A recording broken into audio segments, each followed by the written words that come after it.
আজি যিখন এজাহাৰ দাখিল কৰিছে এই কামটো প্ৰাৰম্ভিক পৰ্যায়ৰ পৰা সমগ্ৰ অসমতে অসমৰ বিভিন্ন থানাত ইতিমধ্যে গোচৰ দিয়া হৈছে আৰু এজন আইনৰ ছাত্ৰ হিচাপে মই এইটো ভালকে বুজো যে যিমানে এজাহাৰ নকৰক এইটো এমালগেমেট কৰি এখন এটা কেছে কৰিব আৰু যিটো কেছ ইতিমধ্যে CID-য়ে কিছু ইনভেষ্টিগেশ্যন আৰম্ভ কৰিছে। কিন্তু আমি আজি এই এজাহাৰখন দিয়া বা আজি আপোনালোকৰ আগত বক্তব্য ৰখাৰ এটা বিশেষ কাৰণ আছে যে জুবিন গাৰ্গ কাৰো ব্যক্তিগত সম্পত্তি নহয়। জুবিন গাৰ্গ জাতি বৰ্ণ ভাষা ধৰ্মৰ ঊৰ্ধত এটা সত্তা আৰু জুবিন গাৰ্গ অসমবাসীৰ বাবে সকলো আছিল আৰু জুবিন গাৰ্গক আমি ইচ্ছা কৰাহেঁতেন আৰু বহু বছৰ আমাৰ মাজত সৃষ্টিশীলতাৰ মাজেৰে আমাৰ সোণৰ অসমখনক একগোট কৰি ৰখাৰ স্বাৰ্থত আমি ৰাখিব পাৰিলোহেঁতেন। এয়া হত্যাকাণ্ড হওক নতুবা এটা শীতল মস্তিষ্কৰে এটা হত্যাকাণ্ডৰ পৰিকল্পনা হওক নতুবা অন্য ধৰণে যদি কয় অমনোযোগিতা। জুবিন গাৰ্গৰ বেমাৰ সম্পৰ্কে জুবিন গাৰ্গৰ সাধাৰণ বেমাৰ হ'লে হাজাৰ হাজাৰ মানুহ হস্পিটাললৈ যায় অথচ তেওঁৰ লগত থকা ব্যক্তিসকলে তেওঁক ডক্টৰে বাৰে বাৰে মানা কৰাৰ পিছত জুই আৰু পানীৰ লগত নেখেলিবলৈ চিজাৰ আছিলে কিয় তেওঁক জানি বুজি তেওঁৰ লগত থকা ব্যক্তিসকলে লৈ গ'ল। গতিকে আমি কেতিয়াও হত্যা বুলি নাভাবিলোহেঁতেন যদি আগৰ প্ৰিভিয়াছ কথাখিনি জনাৰ পিছত তেওঁক আকৌ পানীলৈকে ঠেলি নিদিলেহেঁতেন। গতিকে ইয়াত নিশ্চয় এটা ৰহস্যৰ গন্ধ আমি পাইছোঁ। গতিকে ইয়াত বিচাৰ লাগে আৰু ইয়াত হয়তো 10গৰাকী ব্যক্তিৰ নাম দিয়া গৈছে কিন্তু ইয়াত এটা বস্তু থাকি গৈছে।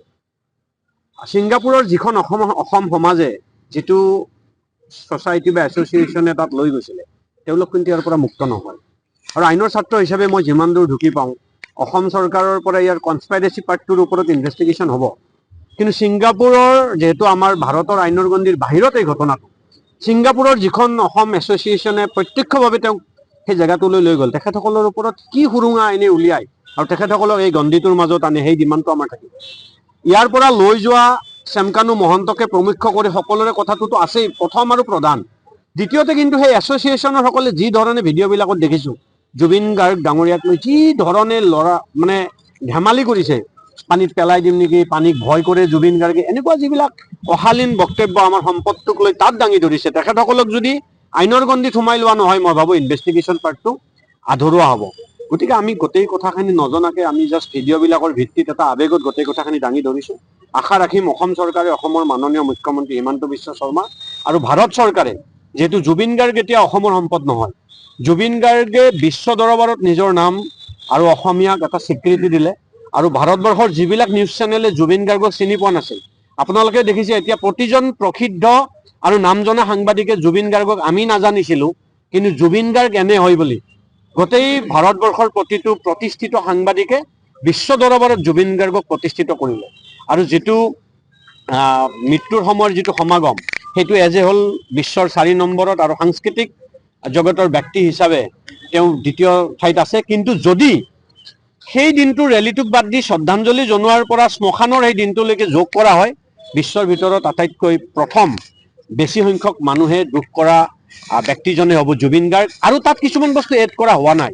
আজি জিলাই জিলাই চুবুৰীয়ে চুবুৰীয়ে গাঁৱে গাঁৱে এনেকুৱা এখন গাঁও নাই এনেকুৱা এখন ঘৰ নাই এনেকুৱা এটা চুবুৰী নাই য'ত জুবিন গাৰ্গক লৈ শ্ৰদ্ধাঞ্জলি অনুষ্ঠান হোৱা নাই শোকৰ এক বাৰ্তাই শোকৰ এক বন্যা বৈ যোৱা নাই। গতিকে সেই সকলোবিলাক এড কৰিলে জুবিন গাৰ্গ বিশ্বৰ প্ৰথম আৰু শেষগৰাকী ব্যক্তি হ'ব। আমি হয়তো কোনোবাখিনিত বহুত দুখী হ'লে এটা কথা সুখী আমি জুবিন গাৰ্গৰ যুগৰ একোজন যুৱক আমি আমাৰ শৈশৱ কৈশোৰ যৌৱন সেই সময়ত জুবিন গাৰ্গক দেখিছোঁ আৰু আমি আজি যুৱক হৈ থকা অৱস্থাতে জুবিন গাৰ্গৰ মৃত্যুও দেখিছোঁ। গতিকে এনে এটা সোণালী যুগৰ এজন সোণালী ব্যক্তিৰ সাক্ষী হৈ ৰ'ম নৱপ্ৰজন্মৰ আগত তেতিয়া আমি শান্তিৰে ক'ব পাৰিম যেতিয়াই দোষীসকলে শাস্তি পাব তাৰ বাবে আমাৰ ডিমাণ্ড। যোৱা 4টা দিন 5টা দিন দুখ কৰিলোঁ শোক কৰিলোঁ ক্ষোভখিনি দমাই ৰাখিছোঁ আজিৰ পৰা কিন্তু ক্ষোভখিনি আমাৰ আৰম্ভ আমি মুক্তভাৱে প্ৰকাশ কৰিম। কোনোবাই ভাল পাওক বেয়া পাওক অসমৰ একমাত্ৰ সম্পত্তিক ছিংগাপুৰলৈ নি পৰিকল্পিতভাৱে শীতল মস্তিষ্কৰে হত্যা কৰা হৈছে আমাৰ অভিযোগ এইটো। গতিকে ইয়াৰ আমাক বিচাৰ লাগিব। আজি আমি ছিংগাপুৰলৈ অসমৰ পৰা যোৱা গোটেইটো টিম আয়োজক সহ শ্যামকানু মহন্ত সঞ্জীৱ নাৰায়ণ শেখৰজ্যোতি গোস্বামী সন্দীপন গাৰ্গ এখেতসকলৰ নেতৃত্বত যিটো অসমৰ পৰা টিম গৈছিল আৰু তাত যিটো ছিংগাপুৰস্থিত আছাম এছ'চিয়েশ্যন তেওঁলোকৰ বিৰুদ্ধে আমি নলবাৰীত সদৰ থানাত আমি সাময়িকভাৱে আমি এজাহাৰ দিছোঁ। গতিকে অসম চৰকাৰক আহ্বান জনাইছোঁ, এই হত্যাৰ বিচাৰ লাগিব, এই মৃত্যুৰ বিচাৰ লাগিব। অসমৰ মহিৰুহ গৰাকীক ছিংগাপুৰত নি হত্যা কৰিবলৈ কাৰো অধিকাৰ নাই। আমি তাৰ বিচাৰ আমাক লাগিব, তাৰ কোনো বিকল্প নাই, বিকল্প নাই। Justice for Zubeen. এজাহাৰখন কাৰ ফালৰ পৰা দিয়া হ'ল? এজাহাৰখন আমি 17গৰাকী মানুহে আমি স্বাক্ষৰ কৰিছোঁ। আমি কোনো দল সংগঠন হিচাপে দিয়া নাই, নলবৰীয়া ৰাইজৰ আমি কেইগৰাকীমান প্ৰতিনিধি আমি দিছোঁ।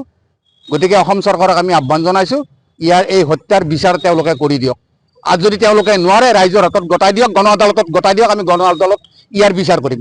যিকোনো খবৰৰ বাবে যোগাযোগ কৰক 7099017330 লগতে 7099017110 নম্বৰত।